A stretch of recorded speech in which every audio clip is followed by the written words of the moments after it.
So all eyes and ears on the Ricky Jones trial yesterday and today after the video of him went viral, which has now been shown to the jury, where he was heard calling demonstrators disgusting Nazi fascists, that they need to cut all of their throats and get rid of them all. But he denies encouraging violent disorder and the trial continues. There are a few comments that have been made to the court. He said that his comments were not intended to be taken literally by anybody or to encourage or incite violence. He said he was referring specifically to an incident where a National Front Rights for White sticker had been stuck on the train with a hidden razor blade behind it. He said, "This had made me very upset," and this trial continues. Now, of course, I can't comment too much on this trial itself because it is a live trial, so I will wait till that's finished before I air my views about that. But what I can do is look at another trial, for example, the Lucy Connelly trial, where she made a comment on X, and that was said to be inciting violence as well. Now, many people might look at that and think, well, there's a similarity there, so let's take a look at what she said. And a bit later in the video, a new record for Keir Starmer, which is not a good record to hold.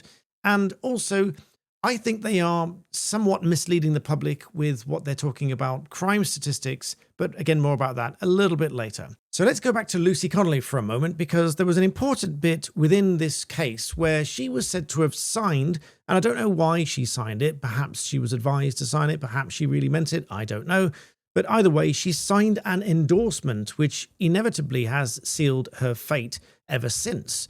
It said, including other things, as follows: "I, Lucy Connelly, date of birth, confirm that I do not wish to enter a basis of plea, and I understand that this means that I'm conceding that at the point I published the tweet, I intended to incite as per Category 1 feature. I do this as I do not believe I'll be successful at a Newton hearing."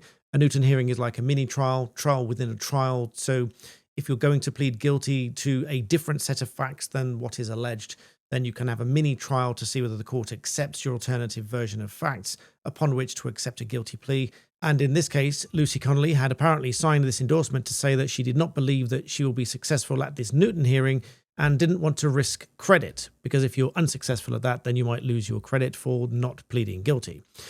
She said, "This is my decision under no pressure from anyone else. I know, therefore, that this would be a Category 1A offence with a starting point of 3 years imprisonment." Now, as I say, I don't know the full ins and outs of the signing of that statement, but she signed that nonetheless. And ultimately, as I say, that is what sealed her fate. But many people might say, and without that endorsement and without that signed statement there, I would say that I would agree with the arguments put to the court. In the submissions to the court, her legal counsel contended that the words of the tweet could not be read as a serious incitement to burn buildings with people inside or to kill politicians. He submitted that on the evidence, it was never made clear to the applicant, Lucy Connelly, precisely what concession was being made on her behalf. He further argued that the judge should have questioned whether culpability truly fell into Category A. But the court ultimately concluded here and said, in those circumstances, we are quite unable to accept that she signed an endorsement without any understanding of its references to culpability factor or the starting point. We are also unable to accept that her state of ignorance in that regard continued throughout further conferences with Mr. Muir. So lots of people have questioned whether or not she really intended to incite violence or whether she was misguided as to what it really meant by signing that endorsement and so on.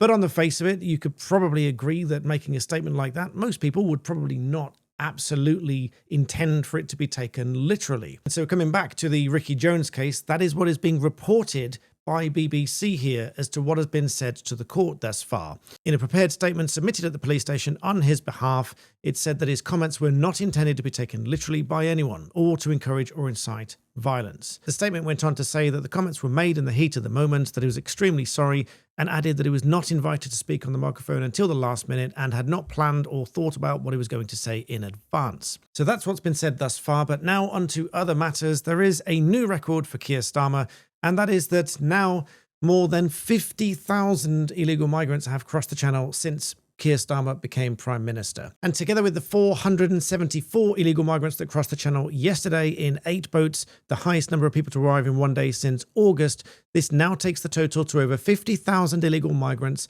in just 402 days since Labour took office on the 5th of July last year. But people might now say, well, what about Rishi Sunak and the previous government? Because they let lots of illegal migrants in as well, people keep saying in the comments. And yes, they did.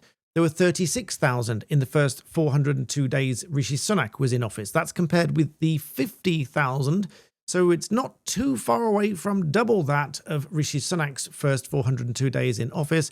Not a great record for Keir Starmer. But now on to something that I think is a little bit misleading. Let me know in the comments if you agree whether it's misleading or not, because Sadiq Khan posts this, which is then quote posted by Tris Osborne MP. The quote post says, despite the right-wing doomsayers claiming otherwise, the reality is crime is falling and has been for some time. That is quote posting Sadiq Khan with this graphic here, infographic here, saying knife crime is lower by 19%, residential burglary is down by 10%, theft from person is down by 13%, and personal robbery is down by 13%. This says, as the qualifier, the first quarter of 2025 to 26 as compared with the first quarter of 2024. However, as you might have guessed or you might have noticed, there are certain things that are missing from that key crime infographic there. Take a look at this one, which is directly from the monthly crime data statistics, which is a publicly available document with these full statistics in it and has these changes here, because I think it's a little bit odd to leave out some fairly serious crimes where they say they are not key crime statistics, but nonetheless, such as those that have increased massively in red on the right-hand side there. Gun crime up 18%, rape up 19%, other sexual offences up 11%, business robbery up 38%, theft from the person 12%, and shoplifting 38%. Although I will say that the MP that made these comments did make a good point and said that just because you see something on video more and more frequently doesn't mean it's happening any more frequently. But what I can say is happening and is caught on social media and brought to attention and thus brought to MPs' attention and then back into Parliament is children being asked to write Valentine's cards to illegal migrants. Now, this is obviously a very divisive topic, but I would probably say that is, at the very least, a serious safeguarding issue. This is not to say that anyone they send these letters to is automatically going to be guilty of any kind of offence or likely to be caught up in any kind of offence, but I would say that encouraging children to write these things is probably a bit of a safeguarding issue from my personal point of view. So Sir Gavin Williamson, CBE MP here, writes and says, Dear Bridget, to obviously Bridget Phillipson, I'm writing to you to express my profound concern regarding the Schools of Sanctuary scheme run by the charity City of Sanctuary, operating 1,200 nurseries, primary and secondary schools, 6 forms across the UK. Schools of Sanctuary scheme recognises schools have fostered a culture of welcoming, belonging and solidarity, etc. However, says I'm particularly alarmed at the Schools of Sanctuary activity pack, which encourages children to send Valentine's cards and messages of love to asylum seekers. The activity pack is accompanied by images of cards produced by children of primary school age for asylum seekers, with phrases such as Happy Valentine's Day and Show love to our refugees written across them. Now, with all of the protests outside of hotels, now, whilst I actively, consistently, persistently, if you like, discourage any kind of violence and disorder on our streets, because I think that's wrong, people get yourselves into trouble, so please don't do any of that. But whilst all of this is going on, these protests are going on, I think this is only going to fuel the flames, because at the very, very least, a lot of people are possibly going to interpret this in a negative way and thus react to it negatively. I'm not encouraging that they should, and I don't think that they should, but it is at the very least a safeguarding concern that people are going to get concerned about, and therefore it's now reached MP level and going into Parliament to Bridget Phillipson here to see what her views are on it.